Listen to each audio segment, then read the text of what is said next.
The war had been brutal. For nearly 5 years, humanity had clashed with the Karate Imperium, an empire of scaled, warlike aliens with a taste for domination. Worlds had burned. Millions had died.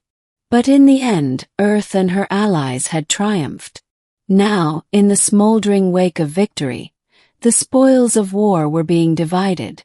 Staff Sergeant Caleb Ward, scarred and weary from countless battles, stood stiffly in the ceremonial hall of Fort Valiant, a makeshift command center on the karate homeworld of Kerala. His combat armor still bore dried alien blood and scorched plating. The high brass had insisted he show up before he had time to clean up. A symbol of valor, they'd said. He hated this part of war. Pomp. Politics. The rewards. General Thorne, an aging but iron-jawed officer, addressed the soldiers assembled before him. For extraordinary courage during the siege of Ark-in-Spire, single-handedly disabling an orbital cannon, saving thousands of lives, it is my honor to bestow a personal prize to Sergeant Ward. Bring in the tribute. Caleb raised an eyebrow. Tribute. The heavy doors behind him opened with a hydraulic hiss. 2 guards entered, escorting a shackled figure between them. She was tall, taller than Caleb. Her skin a luminous silver blue, eyes like shattered amethysts, and long hair braided in coppery strands down her back. Even in chains, she stood straight and proud, though her gaze flickered warily between the humans. A hush fell over the room. Even among seasoned soldiers, the alien woman's beauty was disarming. This, said Thorne, is Veari of House Selkun, once a noble line within the karate elite. She has been stripped of her title and status, and by treaty clause, is now your property, Sergeant. A token of our victory and your valor. Caleb's jaw clenched. He hated this. Slavery, even of a former enemy, felt wrong. But he also knew defying the general in front of dozens of officers wasn't the time or place. So he nodded stiffly and accepted the reward, already formulating a plan. Back at the outpost, Caleb led Veari into his quarters, a reinforced prefab unit with a cot, a locker, and a few personal effects. He shut the door behind them. She stood silently, her wrists still bound in dull gray restraints that nullified energy surges and inhibited motor control. He knelt by his locker, retrieved a multi-tool, and approached her slowly. "I'm not going to hurt you," he said. Her eyes narrowed. "You already did. Your people destroyed my home." His hands paused briefly. "I know. But I'm not keeping you like this." With careful precision, he disabled the restraints. They clattered to the floor. Veari rubbed her wrists, looking confused. "You're free," he said. She tilted her head. "That's not how freedom works." He sighed, settling onto the edge of his cot. "Yeah, I know. But it's a start. I don't believe in slaves. And I'm sorry for what happened to your people." She regarded him silently for a long moment. Then, slowly, she sat down across from him on the floor, folding her legs beneath her. "I expected cruelty," she said at last. "Not guilt. I'm a soldier, not a monster." She said nothing, but a strange tension eased in her shoulders. Days passed. Veari didn't try to escape. Nor did she beg or threaten. Instead, she asked questions. Why did humans care so much about individual freedom? Why did Earth fight with such tenacity? Why did Caleb spare wounded enemies when he could have finished them? At first, Caleb answered sparingly. But gradually he shared more.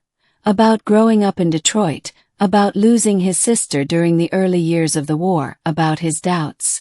Veari in turn spoke of her world, its sunlit crystal towers, the song of the spires, and her training as a diplomat before war consumed her life. She hadn't wanted the conflict, But she'd been drafted into the ruling caste's war machine like many others. One night, during a rare moment of peace, they shared a meal. "Your people fought with fire and ferocity," she said. "But you also showed mercy when we would not have. That's because we're scared of becoming what we fight." She looked at him with something unreadable in her eyes. "You already changed me, human." He blinked. "How?" "I no longer see your kind as beasts." Tensions flared again a week later. A visiting officer noticed Veari walking freely in the outpost and demanded answers. "She's mine by treaty," Caleb reminded him. "I'll decide how she's treated." The officer sneered. "You're getting soft, Ward. She should be in a cage." Later that night, Caleb found Veari sitting on the edge of his cot, her arms wrapped around herself. "Am I a danger to you?" she asked quietly. "No." "Then why do they want me caged?" "Because people fear what they don't understand." "And what do you see when you look at me, human?" He hesitated. "Someone trying to heal." She moved closer. "Then I ask you, let me choose to stay. Not as a slave. As something else." His breath caught. "Why?" Her voice was soft. "Because when you looked at me in that hall, you didn't see a prize. You saw a person. And I haven't been seen that way in a long time." He reached out and gently took her hand. "Then stay. As you are. On your own terms." Months passed. Peace talks dragged on. Human and karate factions tried to pick up the pieces. Caleb remained stationed on Kerala, overseeing reconstruction and security. Veari became an unofficial liaison, her fluency in both cultures invaluable. They grew close. Too close, some whispered. But Caleb didn't care. One evening, under a violet dusk sky, he found her tending a sapling outside the outpost walls. It was a rare karate blossom tree, once thought extinct. "I thought they were all destroyed," he said. "This one survived. It just needed new soil." He stood beside her. "Like you." She looked up, eyes shimmering. "Like us." He kissed her. And she didn't pull away. Then came the directive. Caleb was being reassigned.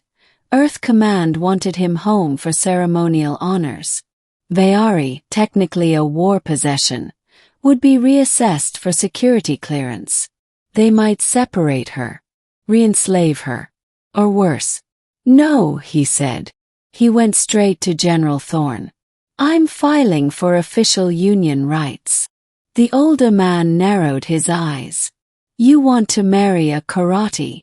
"Under interspecies Accord 112B, yes. That makes her a legal citizen. Not a spoil.